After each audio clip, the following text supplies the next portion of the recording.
omutwe gwo. Bano abasajja balina ebigenge naye tebakkiriza bigenge kuyingira mutwe. Ennaku zino mwajjirwa endwadde z'abazungu osanga buli muntu yeeyogeza mpulira stress, ndi stressed, mpulira nga nnyina stress, nina depression.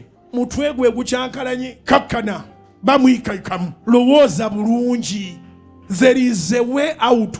Tewali mbeera etaliko kubo lifuluma ng'eriko ekubo eryayingira. Kubira Mukama engalo ez'amaanyi oba otegere kye ŋŋamba. Tewali mbeera etaliko kubo lifuluma ng'ate yafuna ekubo mw'ogiyingirira. Kasita wabulawo ekubo erifuluma eryayingidde lyerifuluma. Where there is no exit, the entrance serves the purpose. Ojja kufuluma embeera eyo. Bw'oba otuula okulowooza ku mbeera, lowooza ku Katonda kubanga yakuba ekubo watali kkubo. Ate bw'oba otuula okulowooza ku mbeera, togirowoozangako ng'olaba ekutta. Ekinaakutta tebakirowoozaako. Girowoozeeko ng'olaba ngeri gy'erina okufaamu. Naye embeera eno efa etya? Omuntu awona atya embeera eno?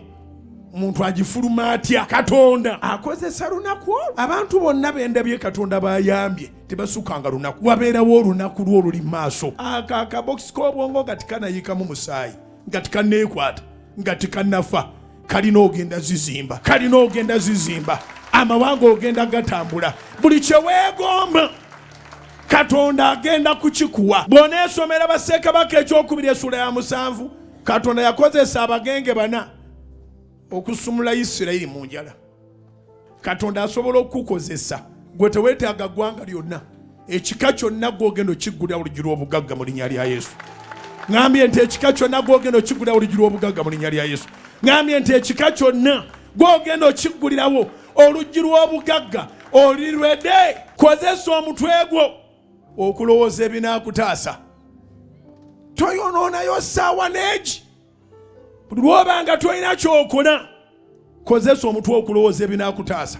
Leka kutta lunaku lulama ng'oga nti obululu baabubbye. Obadde weesimbyewo, nyoka abaddemu, ate kitaawo, ate muganda wo. Kaakati obululu bwe babbye obukuleekaanya bwe buliwa. Mukama abampeera omukisa.